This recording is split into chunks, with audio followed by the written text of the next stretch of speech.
e outros subprodutos, o Rio de Janeiro é muito tradicional nessa área. Só que com o crescimento da produção de álcool, ou seja, o Brasil que era sucro alcooleiro, ou seja, açúcar e álcool, de repente passou a ser muito alcooleiro. E o Rio tinha uma tradição muito grande de produção de açúcar. E não pôde acompanhar, na década de 80, o crescimento exponencial que o setor teve com apoios governamentais na época do Proálcool. O setor aqui ficou um pouco atrás. E acumulou uma série de problemas, ao ponto de não poder aproveitar adequadamente este momento que se viveu recentemente, até o ano de 2007, de um novo boom da produção nessa área. Então, o que o Rio de Janeiro, na realidade, tem que resgatar para si como possibilidade, eu dizia isso para o próprio Alfredo, que é lá da região canavieira, de Campos e tudo mais. Você vê, Campos ainda é o segundo maior município produtor de cana do Brasil. Só pede para Sertãozinho lá em São Paulo. Então tem uma grande vocação instalada.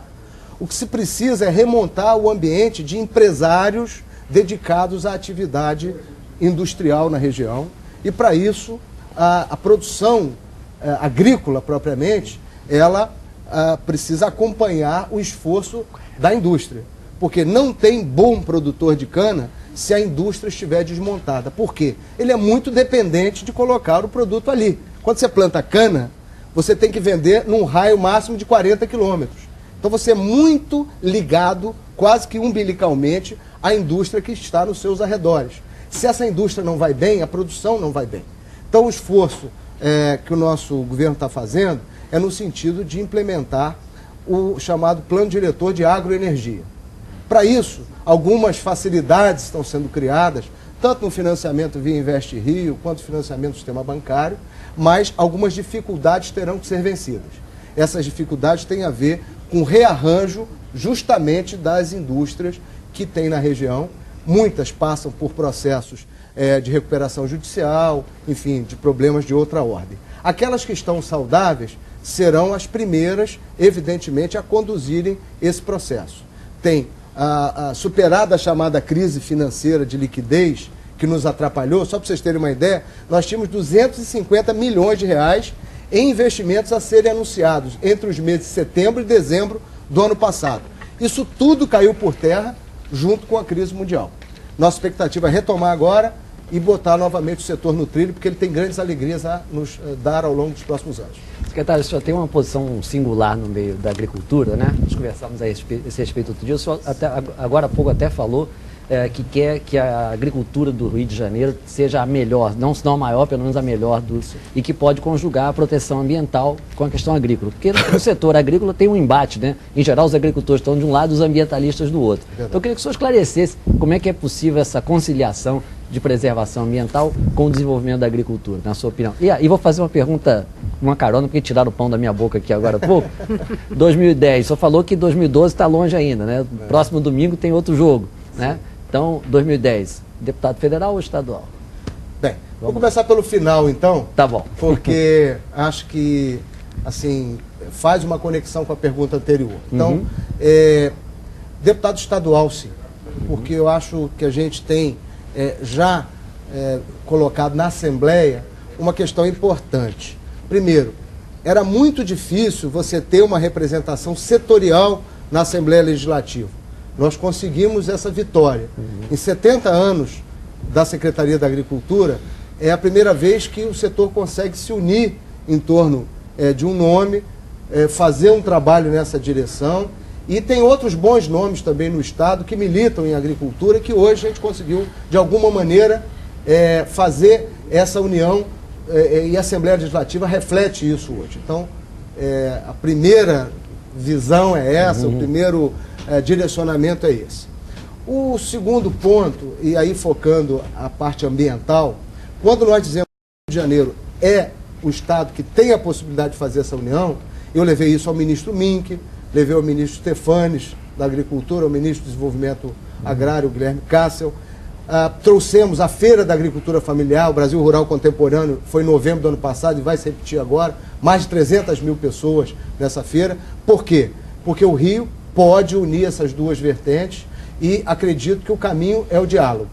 Nada de ir para o embate entre agricultores e ambientalistas, porque se tem alguém interessado no meio ambiente, esse alguém é o agricultor, é o pecuarista. Agora, porque ele acorda todos os dias e tem que olhar o tempo, olhar como estão as condições, é o maior defensor potencial do meio ambiente, é a agricultura, e nós estamos trabalhando para isso. Representantes do setor agrícola em Brasília, recentemente, estão lutando por uma proposta de mudanças no Código Florestal Brasileiro. Como é que o senhor vê isso? O senhor que falou agora em meio ambiente... Sim, eu tenho sido um dos interlocutores mais frequentes até dessa discussão em Brasília, porque eu tenho forçado um pouco, mesmo que a gente escuta, essa hipótese de regulamentação do Código Florestal. Aquilo que já está no Brasil consolidado como regiões de produção, ninguém vai pensar, por exemplo, em tirar a uva lá do Rio Grande do Sul, ou o café do sul de Minas, ou a produção de leite na região montanhosa do estado do Rio, simplesmente porque essas atividades podem, à luz do novo código, não estar enquadrada totalmente, enfim, nessa nova perspectiva de legislação. Nós temos que olhar aquilo que já está consumado, nós temos que celebrar um grande acordo e olharmos as novas áreas de exploração. Por exemplo, eu sou absolutamente contrário a que a gente se embrenhe em qualquer área da Amazônia. Não faz sentido, nós temos 90 milhões de hectares ainda em condições de produzir, sem precisar derrubar uma árvore. E não é por causa de meia dúzia de bandidos que entram na floresta amazônica desmatando que nós podemos qualificar o agricultor brasileiro como transgressor da norma ambiental. Então, o papel da discussão do código é para mostrar o seguinte: tem responsabilidade dentro do setor suficiente para encontrar um meio termo, encontrar compensações ambientais, e nós fazemos do Brasil um produtor que possa, no mundo, não ficar sofrendo essas críticas descabidas que, para prejudicar a entrada do produto brasileiro na Europa, por exemplo, que é muito sensível ao discurso e à questão ambiental, começa a dizer que o Brasil é um grande depredador da natureza, se isso está restrito a um determinado segmento e não responde pelo total da agricultura. Secretário, o senhor falou agora há pouco da isenção do leite, mas tem um trabalho muito interessante de recuperação das cooperativas, e é um setor muito importante para o estado do Rio de Janeiro. Gostaria que o senhor falasse um pouquinho sobre esse trabalho desenvolvido. O setor leiteiro é uma atividade que está em 100% dos municípios do estado do Rio. Mesmo quando você vai aqui na zona oeste da capital ou no município da Baixada, tem uma família lá tirando leite, processando esse leite, enfim. E isso se reflete, então, num grande potencial. São mais de 100 mil pessoas que estão diretamente relacionadas com a atividade. E quando a gente está implementando essas medidas, não só reduzimos a carga tributária, mas também atendendo uma proposta da Federação da Agricultura, nós estamos liberando mais ou menos 100 milhões em apoio direto ao setor. Isso através de créditos tributários, apoio de crédito rural e iniciativas que vão premiar cooperativas, indústrias que possam, de alguma maneira, fazer o produtor receber mais tecnologia. Então, isso é um trabalho de muito resultado, que nós conseguimos aí finalmente implementar, e acho que vai ser a redenção do nosso setor de pecuária do estado. Chino, eu quero aproveitar a oportunidade para registrar esse seu trabalho no âmbito nacional, como secretário de Agricultura do estado do Rio, que é muito importante nas decisões ambientais, nas decisões de produção. É bom lembrar que a agricultura sofre no mundo todo grandes modificações tecnológicas, e como se produziu leite no ano passado já não é a maneira mais adequada desse ano. Creio que nós tenhamos uma grande oportunidade agora com esse programa de pecuária de leite, de reconstrução das nossas cooperativas, e principalmente aliado ao ICMS verde no estado do Rio de Janeiro, cujos resultados já poderão ser aplicados através desse ano. Nós temos uma grande riqueza, que é o mercado consumidor. E eu gostaria que você também abordasse esse tema. Ok. De maneira bem rápida e bem concisa, Rodolfo, porque o tempo vai passando aqui muito rápido, mas eu queria só dizer para você o seguinte: primeiro, esse trabalho conjunto que nós pudemos fazer tem a ver com dar também dignidade aos pequenos municípios. Tem gente, Leleco, que diz, e Alda, que está sempre ouvindo muito a sociedade aqui dentro do programa, vocês podem verbalizar isso. Tem gente que diz que o município é pobre porque é agrícola. Olha, isso é injusto, além de não ser verdadeiro. Muito município é pobre, mas não é porque seja agrícola. É porque a agricultura é a última atividade heróica que sobrevive em regiões esvaziadas economicamente por falta de disposição e de atitudes políticas. Então, alguns municípios do estado do Rio que ficaram fora do eixo de desenvolvimento durante décadas, eles, através da agricultura, estão retomando alguma possibilidade. E a pecuária de leite, como está presente em muitos desses municípios, em muitas dessas micro-regiões, é uma atividade que você vê diretamente. Quando é que chega dinheiro no município? É quando repassa para a prefeitura o fundo de participação dos municípios e no dia do pagamento do leite, onde se irriga a economia local e há essa forma, então, de fazer com que esses pequenos municípios avancem. É isso. Nós agora vamos pedir um intervalo, mas voltamos já. Fiquem conosco.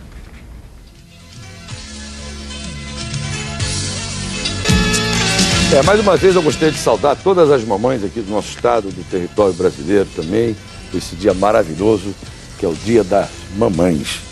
Secretário, eu gostaria de agradecer muito a sua presença aqui no Deles e Delas e vamos esperar que em breve, muito breve, você retorne aqui ao nosso programa, que certamente nós teremos muito mais coisas, muito mais perguntas para tirar de você, como você explicou tão bem aqui para nós, aqui, para os nossos telespectadores. Em breve nós vamos convocar novamente a sua presença aqui, tá ok?